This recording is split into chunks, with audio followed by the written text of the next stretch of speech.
The job of account management is to help your company win. How do you do that? You do that in three ways. You keep the customers that sales spent so much time and energy bringing in the door. You grow the ones with the most potential, and you make sure there are no surprises along the way. Keep, grow, and no surprises.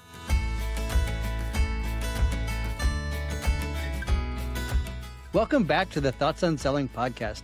Today, it is my absolute pleasure to have another sales expert and podcaster on with me, Alex Raymond. Alex is the host of Account Manager Secrets, who has published a book called The Growth Department. And I love listening to Alex's podcast about his account management secrets because he takes a deep dive into what's going on in the real world of account management, both account management and customer service specifically, which many of us don't talk enough about. But before we get into those details, here's the first question.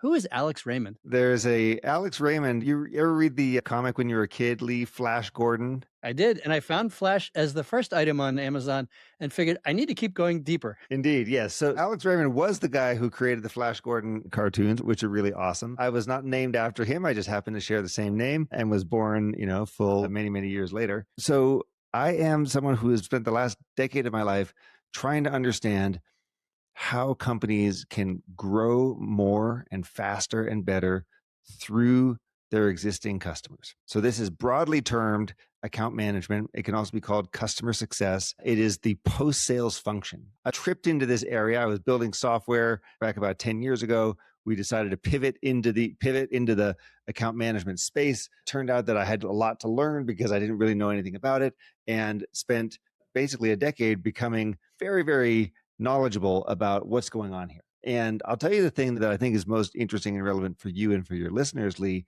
is how neglected existing customers are when it comes to selling and what that means for revenue and specifically what that means for profit. The best companies out there, they use the same level of rigor and process and discipline and are as strategic about their post-sales motions as they are with their sales motions. And so that's something I've learned a lot about. I've been really excited to learn more, to dig into it. And through my podcast, Account Management Secrets, like you said, it's been really nice to be able to connect with lots of experts and thinkers in that field. Alex, I have to be upfront with you. It hurts me to hear that we are missing the boat on this. I'm in complete agreement with you. I've lived in the tech world for decades, and I absolutely see what you're talking about. That once the contract is signed, everyone moves on to focus on the next customer. And that poor customer, now that's when the work begins, right? The evaluation and the contract negotiations and signing the contract, that's just the pre-work. That's putting on your laces before the game starts. For a customer, the work starts when implementation starts. And most vendors, tech vendors, just, okay, see ya, bye-bye, good luck, right? See you in 3 years when it's time for renewing. So one of my favorite people on the planet is Jane Scott. Jane was my CSM on the Xerox account years ago at Oracle. And she was the glue that held the key account team together. In large part, she was the glue that held much of the Xerox team together. She was on the podcast about 50 or so episodes ago. And why are we doing this to the CSM world? Why are large three-letter companies, I can't mention any names because I know too much, but why are large companies doing away with the CSM function and hoping that someone else is going to take that role? Yeah, it's a great question. And let me answer it this way. A lot of this is structural, and it's simply a lack of awareness as opposed to any sort of malice out there. So that's the first thing. This is largely structural. But Lee, I want to actually extend on what you were saying there. So first of all, this is not only SaaS companies. This is right. All companies out there have this problem, right? Many companies have recurring or subscription revenue models, or they're trying to get the next contract or whatever. Don't assume this is only for SaaS vendors. It's anyone who has a long-term engagement with a customer and is looking for an additional contracts and revenue past the first sale. And the numbers are staggering. So the first number to make sure that you and your listeners are aware of is what percentage of revenue comes from existing customers every year. What is that number? If you look at what that number is versus where the investments are going, you're going to see that it's very, very lopsided. So let me answer the question here. 73%, according to Forrester, 73% of revenue comes from existing customers, which means it's 27 versus 73, new sales versus existing sales. And that's mind boggling. Now, when you go deeper, I love this one. You're going to talk about profit. I'm going to talk about expansion. When you look at net new revenue, Yep. there's data from EBSTA who did all this analysis last year about a 2024 data set. They found that 52% of net new revenue came from existing customers as well, which means not only are we talking 73-27, we're actually talking more like 85-15. Yeah. So do you know the profit number? The profit number is 100 to 0. Yeah. Yes. And sometimes I've seen it as being more than 100%. Yeah. Like yeah, you have correct, to generate correct. 130% of your profit from existing customers to cover the 30% loss in serving new customers. Correct. So you look at all this data, right? And then there's data on cost of customer acquisition, the payback time, how inefficient sales has become. And again, none of these are based on talent or skills or motivation. These are structural issues. But then here's what happens inside of a company. We treat the sales team they're the varsity team. The varsity team gets the best coaches, the best playbooks, they get fancier uniforms, they get a nicer bus, they get nicer changing rooms, all this stuff. And we treat the account management team like the JV team. They get a half a coach, they get the ratty hand-me-down uniforms, a crappy bus, smelly locker rooms, that kind of thing. And then we say, how come they're not performing at the same level? So a lot of people just aren't aware. But when you dig into, like you were saying, the profit dynamics, it's kind of like, well, hey, hang on a second. The path to long-term durable growth goes straight through the heart of our existing customers. Why don't we make sure that the team that is responsible for that services them properly? That's a great setup. We're in 100% alignment on this. I've seen this. I've lived it. From a pure sales standpoint, if a salesperson can't talk about, and I'm mostly on the before the signing side of the equation, if a good enterprise salesperson can't talk about what happens after the customer signs the contract, they don't have the right to be in the seat, because the customer needs the guidance, not just as Matt and Ted talk about in the Jolt effect of how to make the decision, right? But also what's going to happen. It's the de-risking. Once I make that decision, what's going to happen? How do I manage the change management? And if a salesperson doesn't have some level of visibility on what happens and the challenges that customers face, they can't properly serve the customer. Yeah, absolutely. And because the customer is sitting here realizing that what is the end of the salesperson's process is the beginning of their journey. And so they're like, hang on a second, let's not jump over all these very important parts, like what actually happens once I sign the contract. And that, by the way, as you know, that handoff is full of friction. There's so much danger there. Yeah. There's danger for sales, for account management, for CS, for the customer. Yeah. There's danger for everybody in that handoff. Why? Because the incentives, right? So the salesperson gets the deal. They immediately want to jump onto the next one because that's how they get paid. That's how they get rewarded. They also get rewarded for quote unquote, filling out the CRM, which basically means putting the minimal information in there. And so the handoff is essentially sending the link to the account to the CSM and saying, good luck. And the customer is sitting there having to repeat what they've already said. Right. And they're getting bombarded with the same questions all over again. So they're getting annoyed. They're like, what the hell is all this? Yeah. They're getting annoyed by the CSM showing up to ask them all these questions. And so what happens then? You're not off to a great start. The customer just plunked down a bunch of money and made a commitment to you, and they're all excited to help you solve their problem, and you're showing up and really not behaving in a very professional manner about it. With the JV team who is uninformed and like they're, okay, what did you buy again? And what's this for? And what are your metrics? It's not even a best practice. It should be a standard practice.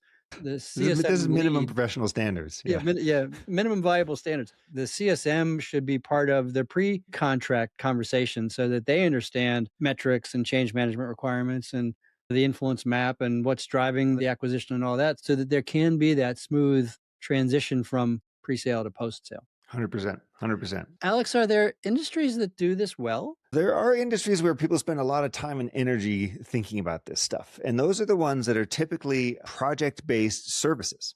Okay. So they typically do it very well, as opposed to the recurring revenue people, subscription revenue people who don't do it very well. So people who do it very well, for example, services companies like marketing agencies, consulting firms, training companies, people who have a significant services component to their work that relies on business continuing with a customer. They tend to be very good at this. You can see, because if you go to a marketing agency's career page, they're hiring for a lot of account something or others, account director, account supervisor, account manager, account coordinator. They call them all these different things, but you can tell, oh, they take this seriously. Why do they take this seriously? Because they know that they have to earn the next job. It's not a series of individual touch points, it's a continuum. Correct. And they keep going and they know, hey, if we sign some really big new customer, Nike or Citibank or whatever, and they give us $100,000 project, that's not the full potential of the account, right? So then it's like, how do we keep growing and penetrating? So those kind of companies tend to do a good job. They have a lot of focus on it. The issue that I have in the software world specifically has to do with this concept of recurring revenue. And it is such a myth, such a dangerous myth, because we've all agreed that recurring revenue, quote unquote, is a good idea because it stabilizes our cash flows and it stabilizes our P&L. So it looks like the business isn't that choppy. Everything grows steadily over time. It's the enterprise version of make money while you sleep. Well, yeah, totally. Set it once and forget it. Totally. So what happened is, therefore, people assume it's recurring. So I'm just going to put my feet up on my desk and clip coupons like my grandmother used to do. And that's how money comes in, as though it literally just falls off the trees and I'm just collecting it in the orchard. But what's the repercussion of that? What happens is everyone thinks, oh, recurring revenue sounds automatic. Therefore, it must be easy to do all the things that go into a renewal and an expansion. Therefore, we can hire either younger people or earlier career, or we don't invest as much money in them or what have you, because all this stuff is on autopilot anyway. Alex, in the early days of SaaS, that wasn't the perspective. In the early days of SaaS, the perspective was we have to earn the customer's usage every month. Well, it depends on the contract terms, right? And even on a 24-month contract, we would say we have to earn it every month. Otherwise, it's going to tail off and go away and then it's gone. Yeah. Yeah. When we get stuck in this loop, everyone thinks it's easy. Like execs think it's easy. They don't fully understand the problem and all the challenges that the team's doing. So the team is out there going through all sorts of heroics to try to make the customer successful and get the client to where they want to go. And that causes a whole bunch of problems on its own. Recurring revenue, it's a myth. I don't like it. I wish we would recognize the amount of work that account managers and customer success teams put into making this work. Yeah, Alex, I'll take a personal note here. My therapist says that a good marriage isn't based on random acts of kindness every once in a while. It's showing up every day. Yeah, that's right. That's right. Yeah. You're relating this to the heroics angle, right? So structurally, I'd love to hear what you have to say about this. So structurally, because we treat post-sales like the JV team, they don't get all the stuff, right? So sales has their playbooks and their methods and their CRMs and their training and so on. And because post-sales doesn't have that, then they find themselves like twisting themselves into a pretzel to get whatever the customer needs, to get that renewal in, to get that expansion, to keep people happy, to de-escalate whatever the problem is. This creates another issue, which is the teams feel like they are heroes for performing these acts. And they are. Feel like, and they are. And they are. And they feel like they deserve a pat on the back. But here's what happens. The leadership team looks at this and they don't see the valor of the heroic acts. They see a bunch of people running around, like putting out fires, and the respect for that team goes down, right? The respect for that team goes down. You just described enablement. That's what enablement's gone through over the past 10 years. We're the fixer of broken things. Okay, you're crap. Yeah. Why are there so many broken things? As opposed to saying, we have a structural issue here. We don't have the right infrastructure and teams and tools and orientation and alignment and so on. Let's fix that. So far, we have yet to, and this is something I've been working on a lot. No one has said, here is the scaffolding that we need to put around post-sales in order for it to work in a professional manner. So without that, people are feeling very stressed. Account managers, customer success, stressed, burned out, running ragged, very difficult time for them. So one of the things that I've gotten up on my soapbox to promote is the concept of the Sales Enablement Charter and the Sales Enablement Board of Advisors internally. The charter says, what are we going to do? What are we not going to do? What metrics are we responsible for? What's our sweet spot? What aren't we going to do? And then the Board of Advisors gives us advance notice of shit that's going down, good, bad, or otherwise. My guess is those kinds of strategic tools might be useful in the account management world as well. So the charter thing, let's talk about that for a second. I'll ask you a question. What is the job of the post-sales team? So it's a great question. My perspective is the charter of the account management team is to ensure the success of the customer in the use of the products and services that they purchased. Okay, good. Can I offer how I think about this? Yeah. What is the job of account management? The job of account management is to help the company win. The supplier. Yes, help me win. Help me win. I'm on a team. Imagine a team of soccer players. By the way, I got this from Fred Kaufman from the book Meaning Revolution. So imagine a team of soccer players. One of the soccer players is the account management team. What's your job? Your job is not to be the defender or the wing or the this or that. Your job is to make sure you score more goals than the other team. Your job is to help the team win. Just like Ben Hunt Davis and Harriet Beveridge, will it make the boat go faster? No one oarsman can win. They have to win as a team. So we have to win as a team. So the job of account management is to help your company win. How do you do that? You do that in 3 ways. You keep the customers that sales spent so much time and energy bringing in the door. You grow the ones with the most potential, and you make sure there are no surprises along the way. Keep, grow, and no surprises. So I'm trying to create this scaffolding around, and we keep, grow, no surprises. We help the team win. We deliver profits back to the business. That's essentially what account managers do. Yeah. But people don't think about it that way. They think I run quarterly business reviews. My job is NPS score going up. My job is CSAT. My job is to be a liaison with the product team. Those are mostly useless trailing indicators of impact. Those are not things that are helping your team win. Yeah. I like your framework. My perspective on sales is the purpose of selling is not selling. It's about buying. Jeff Lipsius owns that phrase. And in fact, I take it one step further. The purpose of selling is not even buying. The purpose of selling is to help customers achieve their strategic objectives. And when you take it to that level, it's like, otherwise nobody buys shit, right? If I don't need a car, I'm not likely to go to the local Ford dealership and buy a car. I might if it's really a cute Mustang with red flames on the side, but otherwise, no. If I need a car, then the salesperson is there to help me get to work on Monday. That's the goal, or to get to the autocross track on Sunday. But it's not to actually sit through the finance department for 3 hours. That's not the purpose. It's not the actual contractual activity. What's the end result? The end result is I get to go to work on Monday, or we can actually report back that our manufacturing quality has gone up by 2 percentage points, and here's why, and here's what to do more on. It's not about getting a new data analytics tool. That's just an interim step to what the customer needs to do. Yeah, indeed. So, Alex, I think selling is broken. Okay. You think account management's broken. Should we just find an island and go do it differently, or can we fix this? It's going to take some more pain for people to fix this, but the fixing has already started. On the sales side, the fixing has started because the efficiency has just collapsed over the last 3 to 4 years, as I'm sure you're no doubt aware. Following a drop in effectiveness, efficiency dropped. You can have effectiveness without efficiency. You can have efficiency without effectiveness.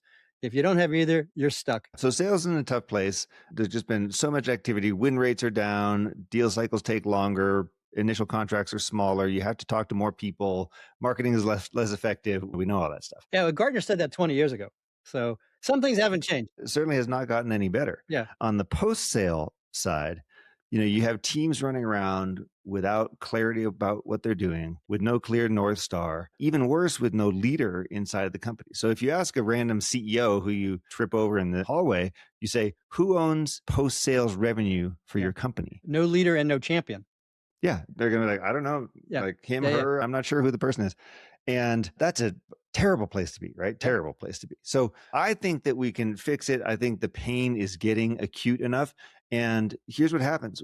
When people have lots of churn or very low growth or negative profits, that's when they start saying, why are we ignoring our existing customers? Why aren't we mining the gold that we've got, as the phrase goes? Okay, so now I'm optimistic. What you just told me is the pendulum is going to swing the other way. Within the next 2 to 5 years, people are going to go, we had it so good in the aughts when we had big CSM teams and they were important and customers were happy and we generated a lot of expansion and things were good. And then we said that for the sake of efficiency, we put CSMs on quotas and then we got rid of all of them. Now we're going to go back to building up CSM teams. The CSM on quota thing is very delicate. Yeah.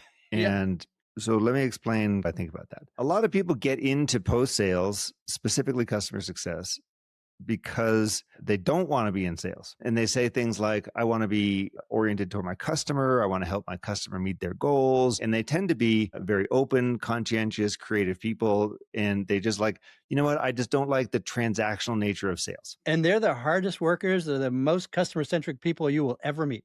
Correct. And they drive more revenue than the salespeople. And they drive revenue, but they don't talk about it that much. So when you put them on a quota and you start tracking how many conversations you're having and what pipeline and so on, it makes them very nervous. It makes them feel like they're out of place. Now you can flip that on its head and let me explain. You can take this idea that they are customer oriented. Post-sales teams want to be very customer centric and they want to help their customers succeed. You can take that and say, great, let's build an economic model that still results in revenue, but that starts not with revenue or a quota, that starts with customer value. And so you can say, let's go define what value means to our customer, figure out how we're going to deliver it, track it, show it back to them, put it in a dashboard, get the customer to all agree that this was a great investment, this is a great idea, that they're excited about the future.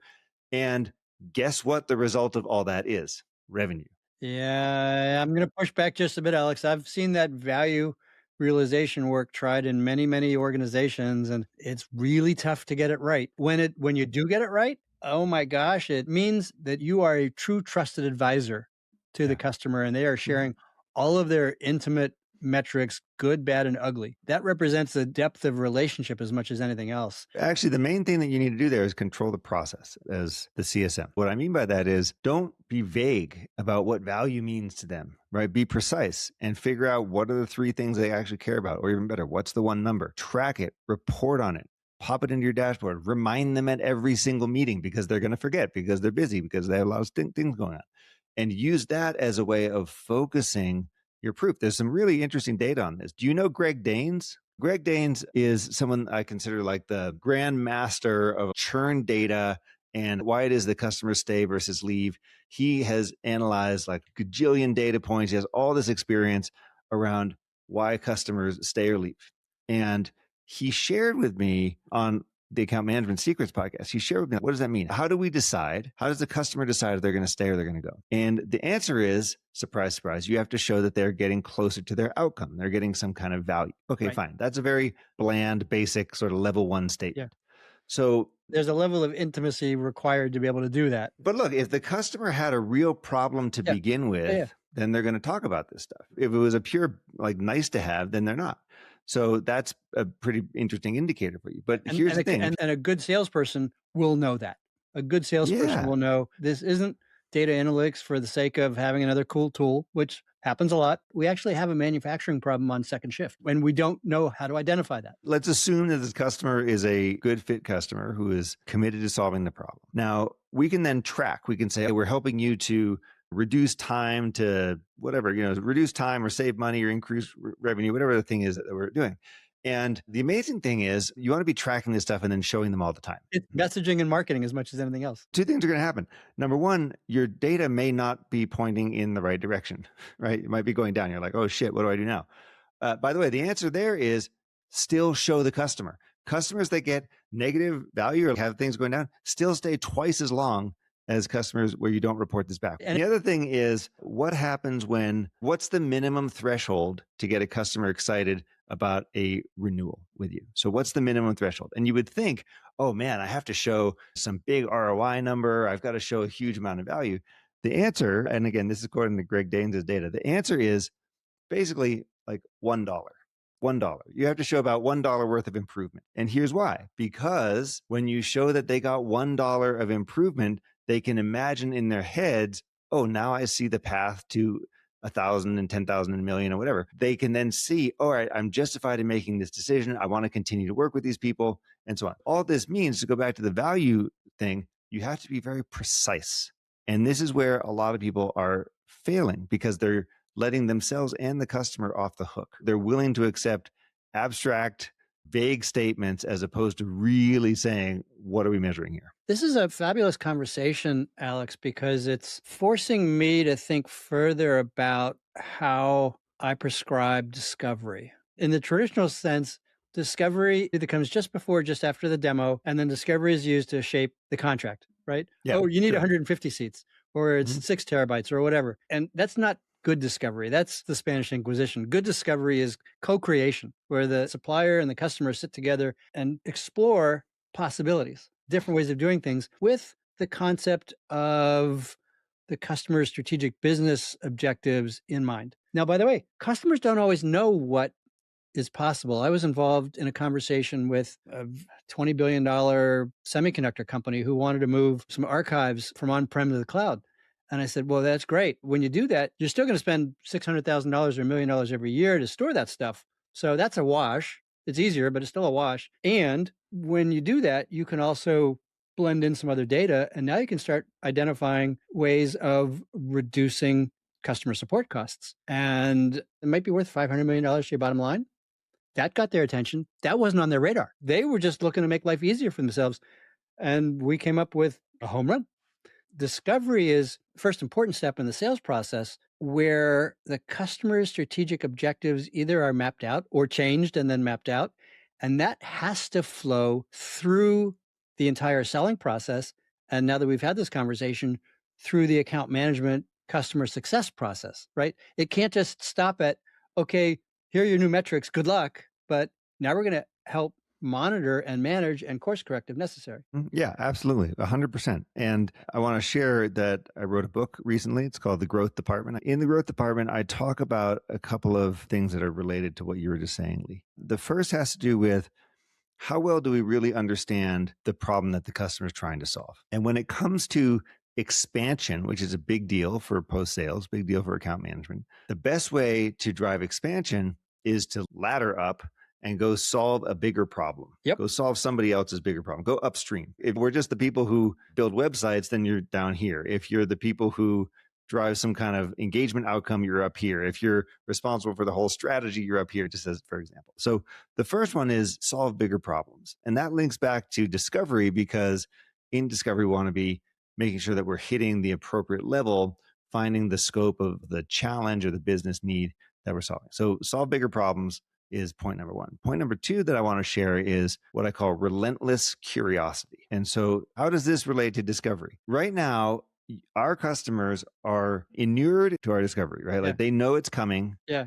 They will participate only insofar as it helps us to get off the fucking phone. Yeah. Right. Like to be done with us. They know that they know the questions are coming. They know it's a checklist. They know they're being qualified, and they just give us the bare information to be done with us. And they're afraid the more questions they answer, the more zeros get added to the cost. Totally. And they're like, why can't I just see the demo? Why can't I just whatever? I just want to get on with it. But here's what relentless curiosity means. It means meeting your customer human to human where they are, figuring out what actually is going on in the world, what the world really looks like through their eyes, and then understanding how you may or may not be able to help them, and really understand what's going on for this person. What do they care about? What's important? And the art of relentless curiosity is in not asking leading questions. It's in just asking great questions without looking for an answer. Customers know when you're fishing. Yeah. They know when you're fishing for an answer. Instead, just try to figure out, what does the world look like for them? What's on your boss's mind? What's on your board's mind? Questions like this to figure it out. Now, guess what? If you do that properly, you are going to find risks and opportunities. Wonderful. And you may find that there's some customers that the opportunity is smaller than you thought, or it's bigger than you thought, or whatever. You're going to learn something that you can then do something about. You can then go do something. If you know the truth, you can do something about it. If you keep making shit up, good luck to you. Those forecasts will be unreliable. Correct. So that's important. That all links to what you were saying before about discovery, because you get better at solving bigger problems. You get better at asking questions. Your discovery is going to be a lot more effective too. I love that. The relentless curiosity. So curiosity is one of the 5 attributes that I consider critical for a salesperson. And either authenticity or curiosity is the top one. The others are passion, resilience, and integrity. But authenticity and curiosity, if you follow the 4 agreements from Don Miguel Ruiz, it's all covered. Sure. Right? Always do your best. Be impeccable with your word. Don't take anything personally. And don't make assumptions. There you go. I like it. Yeah. And then, of course, his son, Don Jose Ruiz, wrote the 5th agreement, which is be skeptical, but be open. And I've had to trot that one out a couple of times in coaching conversations where an enterprise rep will go, this is what my customer said. It's like, let's take a look at that. Let's be a little skeptical, but it might be true. So apply relentless curiosity. If they said that, do you accept it at face value, or do you keep asking to figure out what's really going on there? Yeah. There's a book I recently read called Thinking Better. A really interesting book. And there are 2 primary takeaways. The difference between productive thinking and reproductive thinking.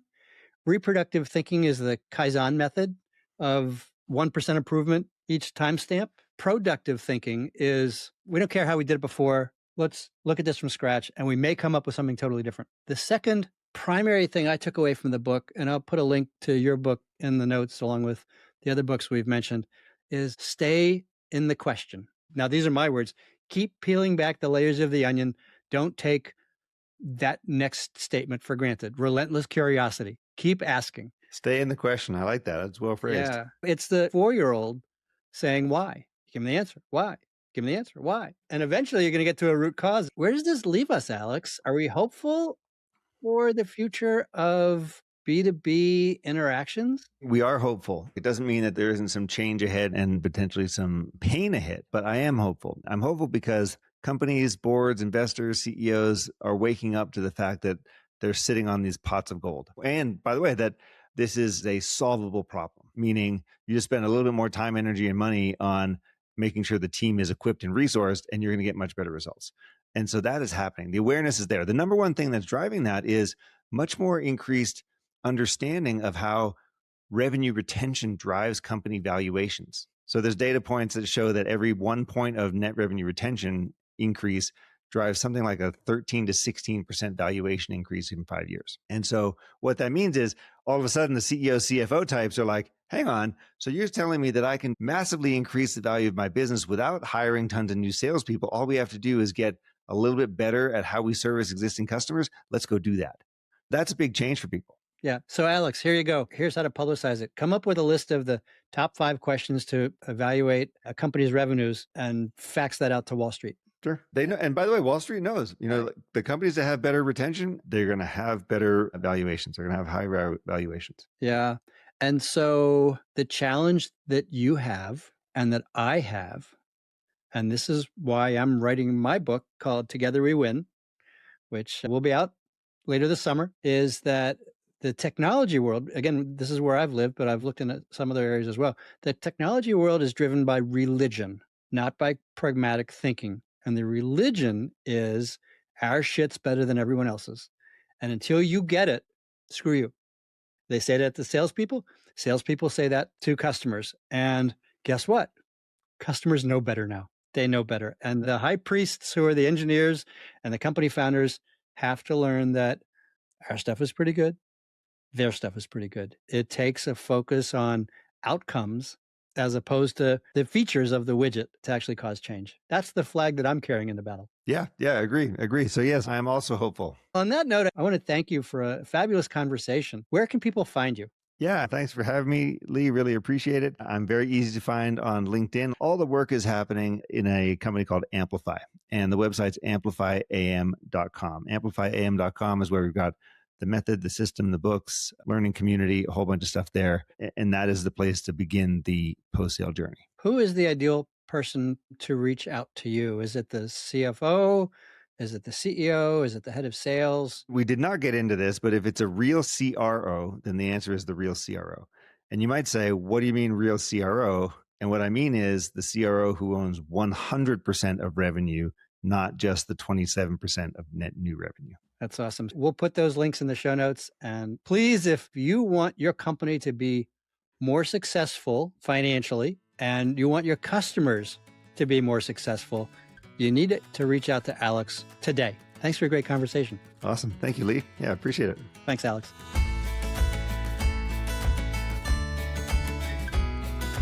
Another deep dive into the topic of sales excellence and the performance mindset. If you found this conversation interesting, I would appreciate it if you would share the podcast with a coworker or two. And to explore this topic in more depth, send me a note via the contact form on podcast.thoughtsonselling.com or find some time for us to talk at meet.acellergroup.com. Thanks.